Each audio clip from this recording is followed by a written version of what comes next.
ഞാൻ പറഞ്ഞു മുസ്ലിങ്ങൾ ഒരു പ്രശ്നം പറയുമ്പോൾ അത് ലീഗിനെ പറഞ്ഞതല്ലേ എന്ന് പറയാണ് പിണറായി വിജയൻ. ലീഗിനെ അല്ല പറഞ്ഞതെന്ന് കേരളത്തിൽ അരിയാഹാരം കഴിക്കുന്നവരും അല്ലാത്തവർക്കും മുഴുവൻ അറിയാതിരിക്കെ ആ കൺസേൺ, ആ അതിജീവന പ്രശ്നത്തെ പരിഹസിക്കുകയാണ്. ആ പരിഹാസത്തിന് കിട്ടിയ മറുപടിയാണിത്.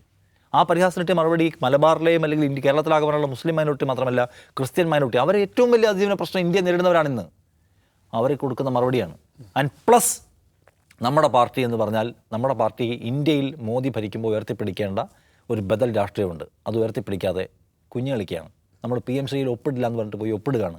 നമ്മൾ ഈ പറയുന്ന തരത്തിൽ വെള്ളാപ്പള്ളി നടേശനെ പോലുള്ള ആളുകൾക്കെതിരെ എത്ര കോമ്രേഡ്സ് വെള്ളാപ്പള്ളി നടേശനെതിരെ ഉച്ചത്തിൽ സംസാരിക്കണമെന്ന് ആഗ്രഹിച്ചിട്ട് പാർട്ടി ഒരു പൊസിഷൻ എടുക്കാത്തതുകൊണ്ട് വിങ്ങി നിന്നവരെ എനിക്കറിയാം. കാരണം പാർട്ടി പൊസിഷൻ എടുക്കാത്തതുകൊണ്ട്, പാർട്ടിക്കെതിരെ പറയാൻ പറ്റാത്തതുകൊണ്ട് വിങ്ങി നിന്ന മനുഷ്യർ അവരപ്പുറത്ത് വോട്ട് ചെയ്തിരിക്കുകയാണ്. അതും മനസ്സിലാക്കാതെ ഈ വർത്തമാനം പറയാണ്. ഇപ്പോഴും ഇവർ വിചാരിക്കുന്നത് ഞങ്ങൾക്കൊന്നും തെറ്റ് പറ്റിയിട്ടില്ല, ജനങ്ങൾ ആഗ്രഹിക്കുന്നത് നിങ്ങളെ തിരുത്താൻ ഞങ്ങൾ വോട്ട് ചെയ്തു. അപ്പം ആൾക്കാർ ആഗ്രഹിക്കുന്നതറിയോ, പറ്റിപ്പോയി എന്ന് പറയുന്ന മനുഷ്യരെയാണ്, നേതാക്കളെയാണ് ജനങ്ങൾക്കിഷ്ടം.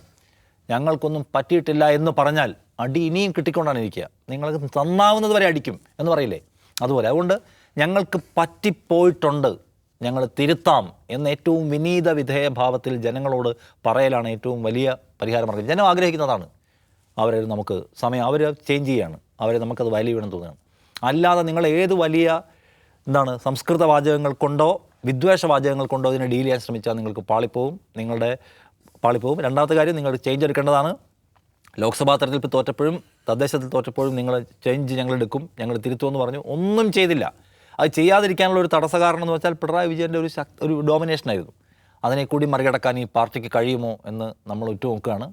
എല്ലാം ജനങ്ങൾക്ക് ഓർമ്മയുണ്ടായിരുന്നു. അത് കോമ്രേഡ്സിനെ സെറ്റിൽ ചെയ്യുമ്പോൾ നിങ്ങളിപ്പോൾ നോക്ക്, ഞാൻ വീണ്ടും പറഞ്ഞത്, പിണറായി വിജയൻ്റെ മകൾ വീണ വിജയൻ 1.25 കോടി രൂപ കരിമണൽ കമ്പനിയിൽ നിന്ന് വാങ്ങിച്ചു എന്ന വിവാദം മാത്യു കുഴൽനാടൻ കോടതിയിൽ പോയി തോറ്റതോടെ തോറ്റുവെന്നാണ് CPM നേതൃത്വം വിചാരിച്ചിരുന്നത്. അങ്ങനെയല്ല.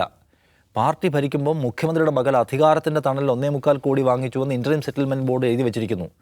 അതെന്തിനാണ് വാങ്ങിച്ചത് എന്നൊരു ഉത്തരം ഇന്നും കേരളത്തിന് അറിയില്ല, ഈ ഉലകത്തിൽ ആർക്കും അറിയില്ല. CPMന് വിശദീകരിക്കാനും പറ്റിയിട്ടില്ല. വീണ വിജയൻ വിശദീകരിച്ചിട്ടില്ല, മുഖ്യമന്ത്രി വിശദീകരിച്ചിട്ടില്ല, പാർട്ടി വിശദീകരിച്ചിട്ടില്ല. അതൊരു കരടായിട്ട് സഖാക്കളുടെ മനസ്സിൽ കിടപ്പുണ്ട്. അതുകൊണ്ട് മൂവാറ്റുപുഴയിലെ MLA പോയി കോടതിയിൽ പോയി തോറ്റു, അതുകൊണ്ട് ആ കേസ് തീർന്നു വിചാരിച്ചു. അങ്ങനെയല്ല, മനുഷ്യരുടെ മനസ്സിൽ കിടപ്പുണ്ട്. ഇങ്ങനെ സംഭവങ്ങൾ ഇങ്ങനെ കിടക്കുകയാണ്. ചെറിയ ഇഷ്യൂസാണെന്ന് തോന്നും. അതായത് നവകേരള സദസ്സ് നടത്തിയപ്പോൾ ആൾക്കാരുടെ തലയടിച്ച് പൊട്ടിച്ച് കിടക്കും. ആ ഓർമ്മയാണ് എന്ന് വെച്ചാൽ ശരിയായ രാഷ്ട്രീയത്തിൻ്റെ മുദ്ര പതിപ്പിക്കുക. അപ്പോൾ അതുകൊണ്ട് മനസ്സിലാക്കാൻ കഴിയുന്ന ആൾക്കാർ അതിനകത്തുണ്ടെന്ന് ഞാൻ വിചാരിക്കുന്നു. അവർക്ക് തിരുത്താൻ പറ്റും. അല്ലാതെ ഈ പണിയാണെങ്കിൽ ബുദ്ധിമുട്ടായി പോകും.